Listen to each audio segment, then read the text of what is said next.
Well, I wish we were the experts. We're not. Stephen Hindley's here from SumnerOne. Stephen, welcome back. Good afternoon, and thanks for having me. You bet. It's great to have you back in the studio.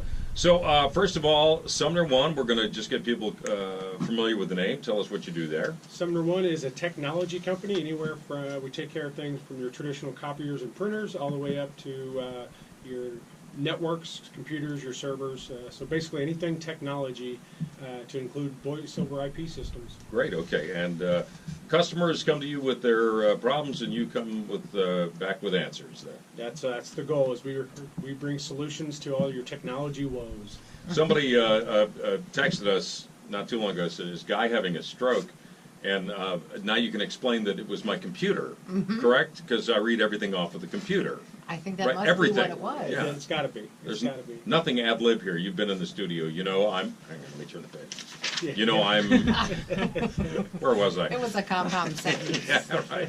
So today we're going to talk a little bit about phishing and social engineering. First of all, phishing is spelled with a PH, not an F. Correct. But pronounced the same way. And tell us a little bit about what that is. What phishing is think about it, the easiest way is you get an email supposedly from your bank that says, hey, I need you to log in, or some other organization that you may or may not know saying that they need you to authenticate something. And the whole idea is they make a website that looks eerily similar, if not exact, to the company's the website, and you enter your credentials and nothing happens. And then all of a sudden, a day or two later, your system or your bank account or whatever sensitive information that you're guarding in that website is been compromised.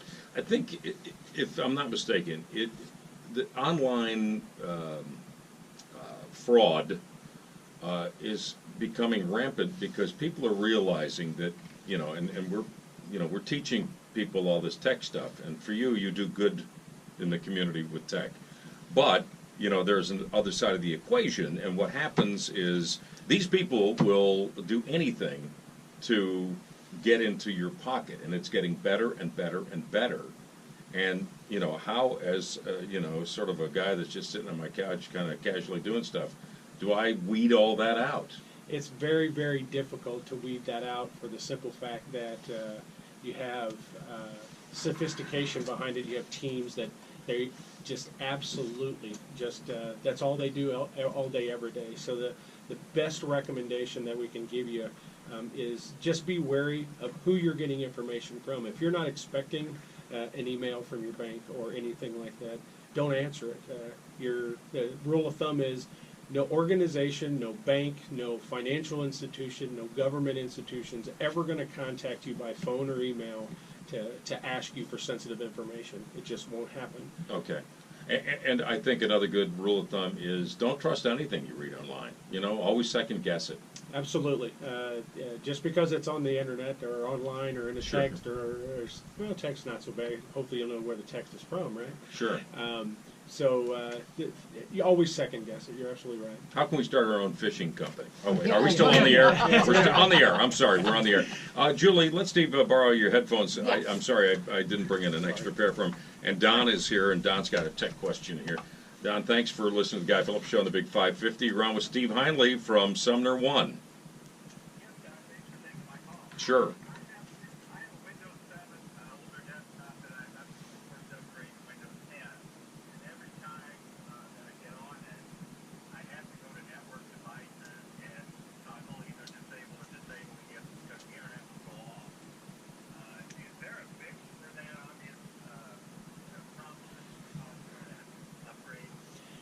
It really depends on the type of upgrade. Windows 10 had several different types of upgrades.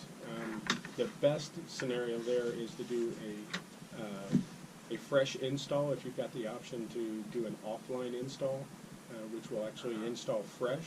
So there's a website for Microsoft Windows updates. If you Google that, it'll take you to a link that you can actually download that to a USB key and actually install fresh instead of letting it overwrite the existing Windows 7 operating system. Would I install my data so forth if I did that? Yes, sir. It starts out fresh, as in factory default. So back up everything, back up often.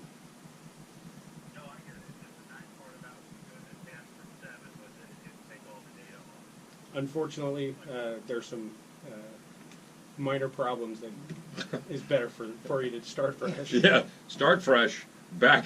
I love that. All right. Thank you very much, Don. Appreciate you calling in. And we're at 314-969-KTRS. That is 969-5877, 1-888-550 KTRS. And from your cell, star KTRS. And you're talking to Steve Hindley here from SumnerOne and a little tech talk with Guy and Julie this Friday afternoon. Okay, so yeah, updates, man. You know those updates. You've got to do an update now. I don't want to. Everything's working fine.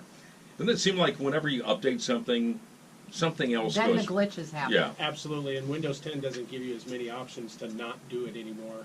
They really force it to where you're going to do it whether you want to or not.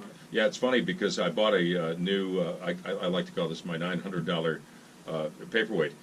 And so I bought this because I thought I needed it here in the studio, and it came with Windows 10, right? That's the latest operating system, right? And I came here to the radio station, they said, oh, we're still working on 7 here.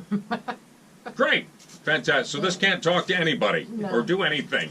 You're just leading edge, that's what it is. That's it, man. I'm just, you know, it'd be terrific by the time we get to, you know, 11 or 12. It's Right. going to It'll be be a different story. a little That's too all right. late. Yeah, right. There you go. So, all right. So let's talk about the other thing, social engineering. So what social engineering is, individuals that try to get sensitive information from you just by talking. It's like, hey, what's your mother's maiden name? What's your dog's name? What's your birthday? Are great examples of just common conversation that an individual that you may not know starts asking because you try to reset your password. What questions they normally ask? That's What's your mother's interesting. maiden name? What's your birthday? What's your favorite place to eat? So they just try to get you to divulge information just by commonly just talking and just things that you would not necessarily correlate to being sensitive information. And in of itself, it's not. But it may be, if they know your password or know that you bank somewhere, they can guess usernames based on the website. So. I'm trying to think who they are and where are they. Yeah. You know, I mean, as you know, we talk about the dark web. Right. You know, and so these people are really, they're all over the world. They're in little tiny apartments. They're in mansions. They're, you know, I mean, it doesn't make any difference. Long, In the you know, next half cubicle? computer I mean, will travel. Yeah. Absolutely, standing next to you on a mobile laptop, anywhere and everywhere. So the proverbial they is not nefarious, but it's just very broad. As you just never know who, what, and where you're going to get Yeah, addressed. I've also noticed, like, if I make a purchase online, there'll be similar items that come up, like in a feed on Facebook, or, you know. Absolutely. It's like, so you know that all these networks are talking to one another. Yes, sir. So those are called cookies, and so what a cookie does is it kind of keeps track of what, not the good type of Not the cookies. good cookie. And they just keep track of where you go, and then they share that information across platforms. Should you dump your Yeah, you need cookies? to I mean, you should. Clear your cookies? Yes, I mean, Julie. Yeah. so it makes your browsing easier because it kind of knows where you want and what you're interested in. Mhm. But there's really no real reason why you need cookies to operate on a web browser. by any means. So how often should you clear that little? The rule of thumb is at least once a month. I mean, as you're doing normal system maintenance. So from that aspect, just whenever that you have time that you're going to do system maintenance. All right, terrific. And if anybody wants to check out SumnerOne, give us a website. SumnerOne.com. That was hot. Somebody Just easy. really. You guys are really with it. We got this together, I think. Yeah. Yeah, SumnerOne. Thank you to Steve Hindley here, a solutions architect for SumnerOne, and we appreciate you being on the Guy Phillips Show. Thank you much. Hope to see you next week. Yes, sir. A little tech talk, and if you have any kind of technical question you want to get to Steve, but you can't be here on a Friday, please just go ahead and text it to us at 84126. We'll put it in the queue, and the next week we'll have him answer it right here on the show. It's 4:33. Let's check in the Golden Oak Lending Traffic Center. Tim Wineland is kicking off a busy weekend here in St. Louis, notwithstanding the fact that we're shutting down part of Highway